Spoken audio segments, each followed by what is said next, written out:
Okay, I'm so excited, guys. Hi guys, my name is Victoria. Welcome back to my channel. I'm excited. It's the first video I'm filming in this chair for Halloween, or rather for October. If you haven't been here last year, I tried to make October as fun as possible because I most likely won't attend any Halloween party. This is the only dress up I get to do, so I tried to, you know, have a lot of fun with creating videos this month.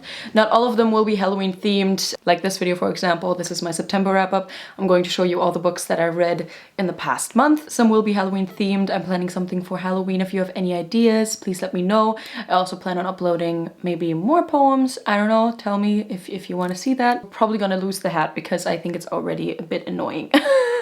Other than that, I think we're gonna start right away. I read 7 books last month. The first book I finished was Sirens and Muses by Antonia Ingress. I gave this 4 stars, but before we go into my review, I'm going to give you a bit of a summary of the plot. This book is told through 4 different characters, so you have 4 different perspectives, 4 points of views, 4 people having monologue, having a storyline. 3 of those people are art students at an art school, and one of them is an artist. He's older, so he's like, I don't know, I think he's around 50. So the 3 students are Luisa, Karina, and Preston, and the artist is Robert Berger. I think he is Robert Berger, I think because he's German.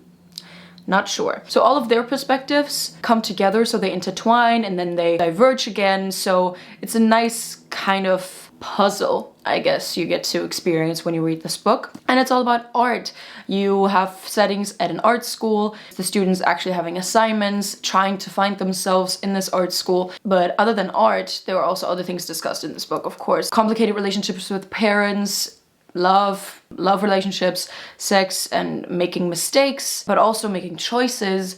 Overall, it was a pretty realistic story about being an artist, a young artist, nowadays. Now I can't say that for sure because I am not an art student, but what I've heard so far from other friends, from other people, it's just so hard. It was very, very real. It was just an experience of their lives, and in the concept of the book, it wasn't anything extraordinary or special, but I really loved it. I loved the way of writing and the immersion into these 4 different, very different people. The chapters are short, which I loved so much. I was so happy. Like, there's roughly like 10 to 15 pages each chapter. The story is really easy to follow, though I have to say I had to look up a lot of words. I told you this in my last video. I don't have the biggest vocabulary in English. I do plan on improving that, but I had to look up quite a few words, so I would not recommend this for beginners of reading in English, because I know that a lot of German people here watching my content or not even native English speakers, so I would not recommend this if you're completely new to English books. But if you really like art and if you want to look into the minds of 3 people wanting to become artists, for some the odds are better than others, and into the mind of someone who kind of already had the climax of his career and now doesn't really know what to do. I really love this. If you like art, I highly recommend this book. I thought it was really, really good. The next book I finished was a poetry collection I started reading in April, On Sun Swallowing by Dakota Warren. This is her debut collection, her first prose and poetry collection. I made a video on this in April. I'm gonna maybe link it down below, or it's in my poetry playlist, where I just read it and then I just recorded my thoughts while reading the book. I did not read the entire book. I mean, that's the reason why I'm showing it now, because I finished it in September. I do not like to rush through poetry collections, especially if there's not like an audiobook that I can listen to, because that's what I prefer. So I take my time. I read bits and pieces in the last few months. And what I can say from my taste, I think it's a very solid first collection. There are some hit or miss. That's what you find with poetry collections, especially with debut collections. But because I know Dakota a bit, I don't know her, but I've been watching her YouTube channel, I've been following her on Instagram, and I feel like what is most important when I read poetry collections is that I feel like that there's some sort of purpose and intention. Knowing everything that I gathered about her as a writer, as an artist, as a person, I got the impression that even though some poems here, I'd say, yeah, maybe this could have been like edited a bit more, I feel like even these pieces have purpose, which I am really thankful for. I read so many bad poetry collections that lacked purpose, that lacked intention, that just where the author probably just thought, oh yeah, this sounds nice, I'm gonna write it down. I think Dakota is a solid poet. I love her way of writing. Well, let's talk a bit about her. Not only are there poems and prose in this book, you also find pictures. I do not know if she took them herself. Wait, I think it's in the back of the book. So the poems are by her, pictures aren't by her, which is also cool. I mean, it's a nice like collaboration between different artists. I don't necessarily need pictures in a poetry collection. There are some illustrations which are always nice, like the design is beautiful. Sometimes I would have preferred another poem on a page where it was just filled with a picture, but it is very nice to look at and it has a great aesthetic. In general, themes are discussed like religion, darkness, beauty and terror and horror, reflection on thoughts. I would say some are pretty brutal, so there's like brutality and violence and sometimes even gruesomeness, which I loved to read about. I mean, the first sentence here on the back of the book is, "On Sun Swallowing is a sweet and bloody collection of poetry, prose, and journal extracts, dancing in the spaces between girlhood and godhood, satin and switchblades, salvation and damnation." So I think you kind of get the theme. Also, the red is an ongoing theme in here. There were some beautiful things and I genuinely love her world of words, because whenever I read another poetry collection, I feel like I do not only get to experience that person's art and that person's most intimate thoughts, I guess, but I also get to experience the world through their eyes and the world of words through their eyes. So the words that they use is a representation of them and of the words that stayed with them so much that they used it in a poetry collection. Now you might think, yeah, a writer is supposed to, you know, use words, so otherwise it doesn't really work. But I do think that if you are a writer, especially a poet, you have certain words that you use in more than one poem. You have certain themes and things that you use in more than one piece of art. That's always nice. It's kind of like a painter who's really fond of like blue tones and uses lots of blues and rarely ever uses red, for example. I do not want to say that I think Dakota limits herself at all with her choice of words, not at all. I just really like her choice of words. That's what I want to say. Yeah, I can only recommend it. I annotated a bunch. I want to read you one. I'm going to read you this one because I think it's a good representation of, or explanation for what I said before, like seeing the world through a poet's eyes, or through another person's eyes, I guess. So this is called The Blood on Humbert's Hands. I could never really write love poems. I always liked them meaner, older, boar-skinned and hellish. The kind with the ex-wives and the power who preach purity like the pastor's son. The kind who blow murder into my lungs, condemning me to this perpetual youth. I wish the story ended gently. So, you know, just this type of violence and kind of gruesomeness and everything. I love it. I love it a lot. I think it's also perfect for October now. By the way, I gave On Sun Swallowing a 4 out of 5. Definitely recommend it. Okay, I talked a lot about this now. Let's go on with the next book, which I read in my marathon. The Perks of Being a Wallflower by Stephen Chabarski. Chabarski. Why can't I say that? Now, if you want a really like thorough review of this, you can watch one of my last videos, the 4 books in 4 days vlog, because I read this and I'm so happy I finally did. So this book is about Charlie. Charlie writes letters to a friend. You never really find out who this friend is, but at the end of the book you kind of realize that it's just like a method from the author, or that's what I would interpret it as. Not talking to a friend, but talking to the reader. So you kind of are the friend that Charlie is writing to.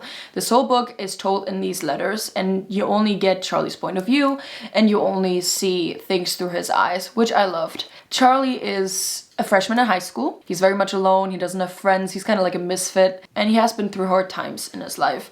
He experienced grief and death early on in his family. He has experience with seeing a psychiatrist, or he always says that he might have to see the doctor again if things get bad again. So mental health is a very, very important discussion point, or discussion theme in this book. It's a coming of age story, essentially. It's about finding friends, not only finding friends, but trusted individuals, and then finding friends in people you would not usually befriend, like a teacher, for example. It's about making mistakes, living with mental illnesses and not knowing a lot of things about you. Trauma that is set so deep that your system completely like locks it away. I loved it. It's not the typical coming of age story where love is discussed so much. Love is discussed, yes, like him falling in love, but it's very unique and very nuanced, and in my opinion, realistic. Sometimes very sadly realistic. It is a story I was fully engaged in. Did you say it like that?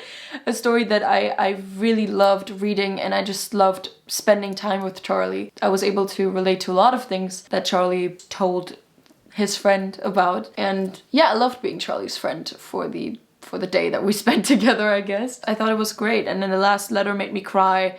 I won't say too much about the last letter because I think it's very special, but if you haven't read this book yet, please do.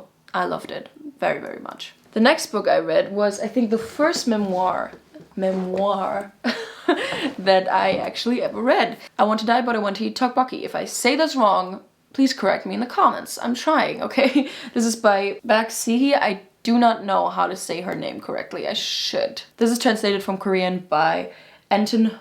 A special book that I had different expectations for. I just didn't know that it was a memoir. I thought it was about a fictional character going to therapy, and then this character kind of talking about their therapy sessions, or even like recording their therapy sessions. But it turns out that the author actually went to therapy herself, recorded those sessions, and with the permission of her psychiatrist, then turned it into a manuscript next to the therapy sessions in which this book is told. You get small journal entries, I call them journal entries, in which the author reflects on prior reported therapy sessions. But not only that, sometimes she tells you about situations that were similar to the situations that she talked about in the therapy sessions, and then her therapist giving her pointers and maybe explaining why she might be thinking like that. So it's a reflection on her life with therapy, on her life after therapy, change of perspective, how she deals with a lot of things while in therapy, but also after, as well as seeing things differently. The last therapy session in this book, I think, is on page 157, and the book has 191, somewhere around that. After the last therapy sessions, there are just these journal entries, and they focus on all kinds of things. Some of the things that I just listed, like change of perspective, seeing things in black and white, before and after therapy, things like that, and I love those a lot. I definitely think that they brought more depth to this book, which I was very thankful for, because I was a bit like disappointed. That's why I'm giving this book like 3.5 stars. I think if the journal entries at the end wouldn't have been in this book, I think I'd given it 2 stars, 2.5 maybe, because I did like the therapy sessions. I did like the concept of it all. Not only do I applaud the author for sharing such personal experiences, but I felt like the therapy sessions always had a bit of a like superficial undertone because I didn't know a lot of the background. I also thought this book would focus more on her depression. That's the way I see it. I think depression kind of was just the overall problem, and underneath there were all these things that she discussed in the therapy sessions. I also think that the author might have discussed her depression in therapy sessions that she did not include in this book, because from what I gathered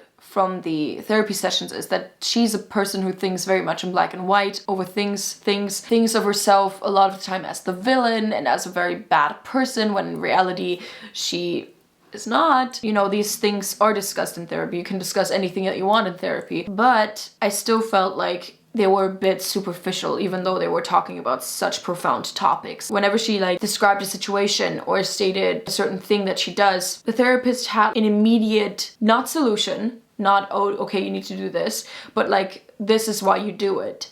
Like immediately. As much as I believe that like diagnoses are good, it felt a bit rushed for me. What she said in the therapy sessions, the like verdict was very much already there, as if the therapist already knew everything about her. And I thought this was a bit sad because I wanted to know much more, and I would have loved to see herself dive into these different things and then find solutions, or finding understanding herself. And I felt like the therapist like gave that away. I don't know, maybe that's just because my experience with therapy is so different, but I couldn't see past that kind of like superficial undertone for some reason. But I do think this book is great. I have not read anything like it before, and what I love is that readers get to experience therapy in a way, or get to read about one experience with therapy of one individual, which is always unique. Every single therapy session, every single like therapist, psychiatrist, everything is completely unique for each individual person, but you get to see what therapy might be like. I do hope that in the therapy sessions themselves, it wasn't as rushed, or maybe she just edited out some things and erased some things. If that helped her, that's great. But there is even a little entry from the psychiatrist after the therapy sessions ended in this book, where the psychiatrist says, I wish I could have helped her more. I wish I could have done more.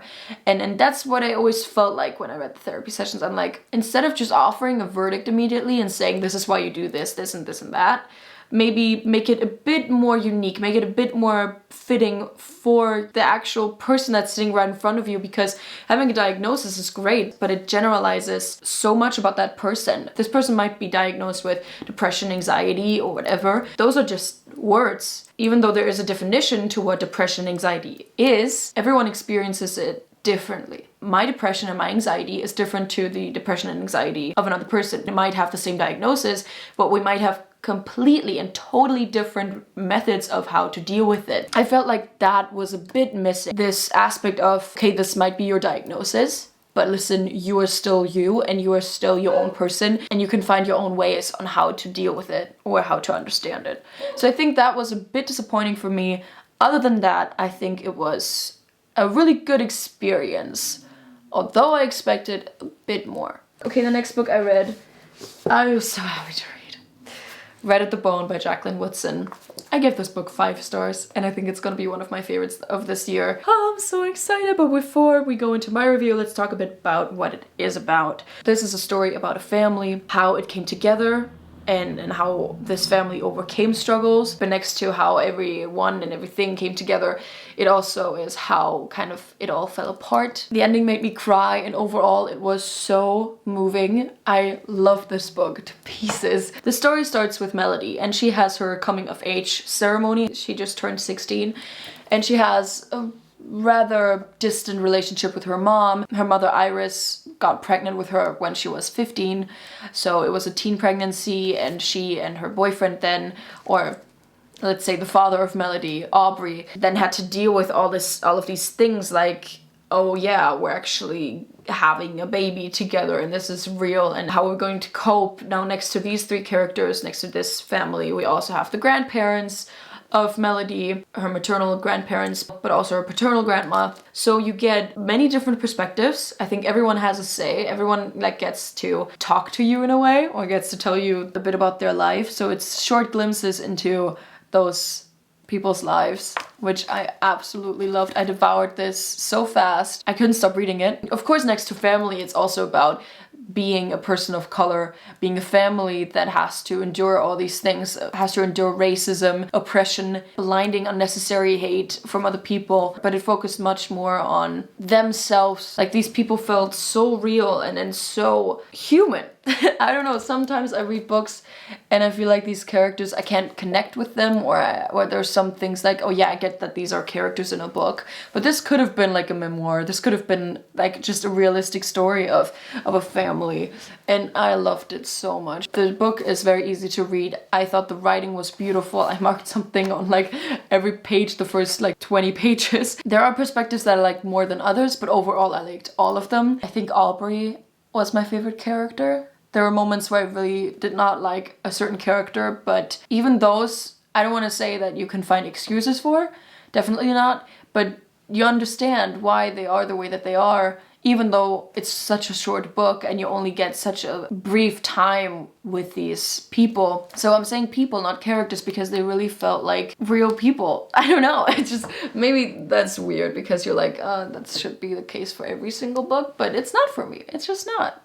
I loved this. I'm so happy that I read it, and I can only recommend this. The paragraphs are so short. It was so easy to read. I felt like I was watching a movie while reading this. It's like the perfect amount of description where you can like picture the most important bits, but she doesn't lose that much time on it. She doesn't spend that much time on focusing on description. She focuses more on what is going on in the characters' heads. And this will definitely not be the last book I read by Jacqueline Woodson. And the last book I read in this reading vlog was Before the Coffee Gets Cold by Toshikatsu Kawaguchi. If I said this wrong, again, I'm sorry, my pronunciation is bad. This was probably the biggest disappointment of the last month. I give this book 2 4.75 stars. This story is set in Tokyo in a cafe, and in this cafe you have the opportunity, if you sit at a certain seat and follow all the rules that come with it, you are able to travel in time. You can travel into the past but also travel into the future.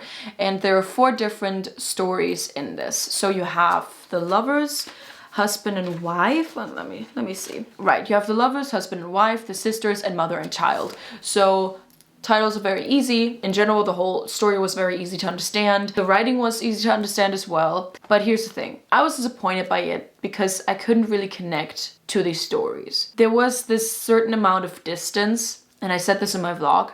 This sounds really weird. I'm gonna explain. I could not penetrate the spaces between the lines. Whenever I read a book, a poem, whatever, and there are different characters or whatever, I feel like the books I love most are the books where I have access to grasp in between the lines and like get my mind working and going and just think more about these characters and actually really dive into their heads and kind of make myself my own picture of these people. But there was nothing to grasp on in this book. Maybe it's the way of writing. I have not read Japanese literature yet. I think this was my first, which I'm really happy about. Maybe it's because of that way of writing, but I felt like there was a wall. So it's not really focusing on emotions that much. It's not really focusing on the characters themselves so much. It's more like a plot-driven book. That's what I gather from this book. Because the idea, the concept, I loved. As you saw from the titles, like there are discussions of like a mother and a child, or the sisters, all of them actually, like relationships that you form in the course of your life, or some do, some don't, that have a big influence on you. And even though some of the stories were sad, I didn't find myself really saddened by them or moved by them, which is weird because I feel emotions very quickly and I couldn't here. So I felt like it was very distant, which is not to say that it wasn't enjoyable. I mean, I did finish this book because I didn't want to know what happened to other people and what they got to experience, but it was definitely not a book that the characters were driving forward. It was more like the concept and the plot, which I just prefer character-driven books. I think this is my verdict. A bit disappointed, definitely not my cup of coffee. I said this in my vlog. I can't believe I'm making this joke again, but I'm still glad that I read it before the coffee gets cold. Alright, the last and only book I listened to this month, or last month, was As Good as Dead by Holly Jackson. This is the 3rd part. I don't know if it's the last, actually. I thought it was the last, but the ending made me think, maybe not, of A Good Girl's Guide to Murder trilogy. Well, not trilogy, but series. A Good Girl's Guide to Murder is a very popular book. I read this in... when did I read this? April? May?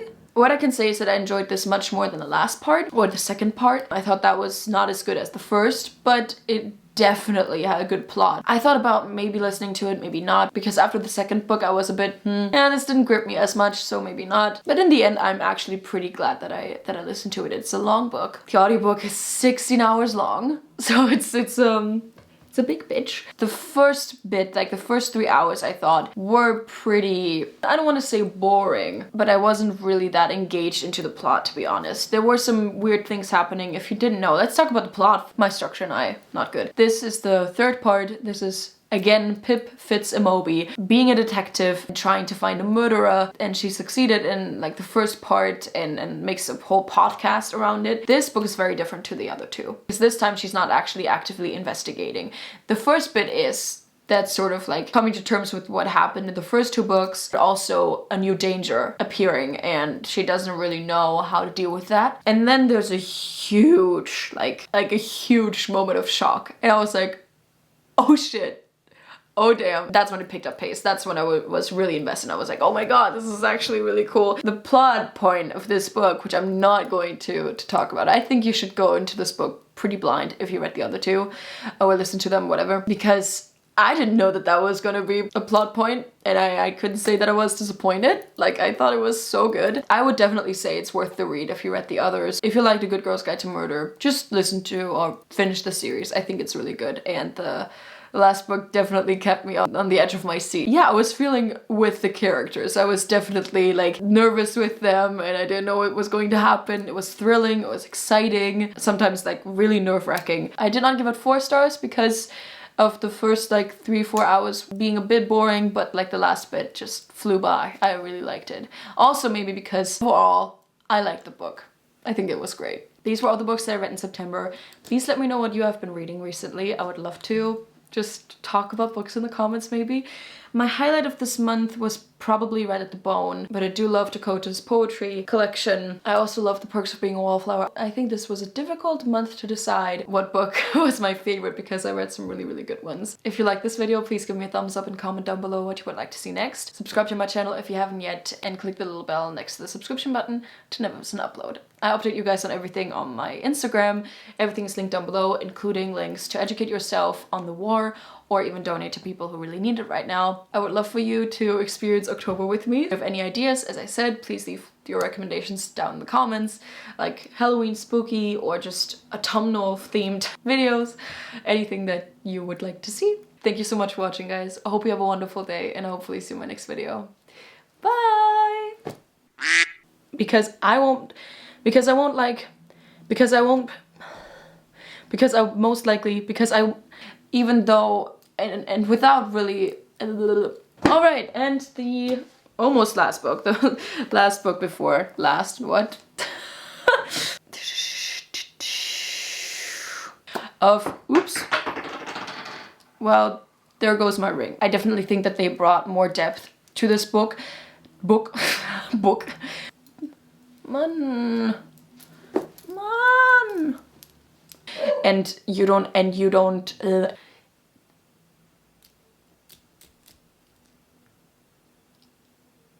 but there is even a little, meine Fresse, ey. Not only because it felt like so raw, jeez. Okay, I think this is it. Bye guys, bye.